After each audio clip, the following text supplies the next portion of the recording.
Hello, my name is Saanvi Waghmare, and I'm a 6th grade student from General National Elementary School. Tonight, I would like to recite to you an empowering speech by Lupita Nyong'o named Black Girl Magic. I hope you enjoy. I received a letter from a girl, and I'd like to share just a small part of it with you. Dear Lupita, it reads, I think you're really lucky to be this black, yet this successful in Hollywood overnight. I was just about to buy Denture's Whitenicious Cream to lighten my skin when you appeared on the world map and saved me. My heart bled a little when I read those words. I could have never guessed that my first job out of school would be so powerful in and of itself that it would propel me to be such an image of hope, the same way the women of the color purple were to me.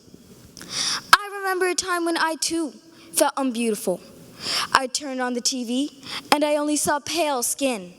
I got teased and taunted about my night-shaded skin, and my one prayer to God, the miracle worker, was that I would wake up lighter-skinned.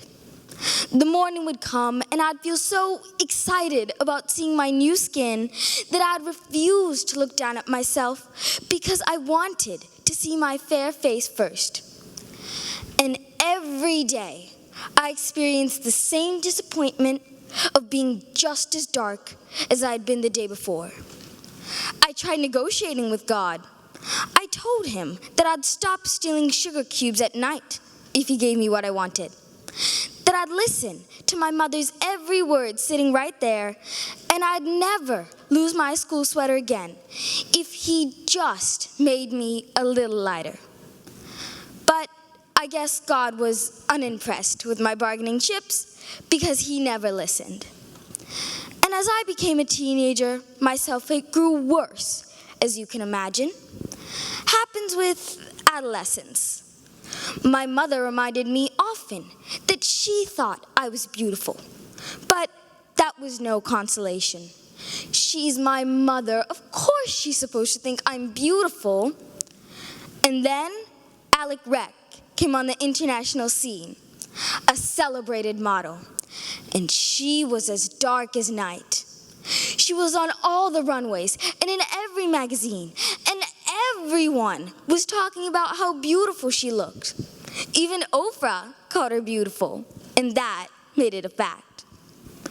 I couldn't believe that people were embracing a woman who looked so much like me as beautiful. My complexion had always been an obstacle to overcome, and now all of a sudden, Oprah was telling me it wasn't? It was perplexing, and I wanted to reject it because I had begun to enjoy the seduction of inadequacy. But inside me, a flower couldn't help but bloom. When I saw Alec, I inadvertently saw a reflection of myself that I could not deny. Now I had a spring in my step because I felt more seen, more appreciated by the faraway gatekeepers of beauty. But around me, the preference for light skin prevailed. To the beholders that I thought mattered, I was still unbeautiful. And my mother again would say to me, "You can't eat beauty, it doesn't feed you." And these words plagued and bothered me until I finally realized that beauty is not something that I could just acquire or consume. I just had to be it. And what my mother meant when she said that you can't eat beauty is that you can't rely on how you look to sustain you.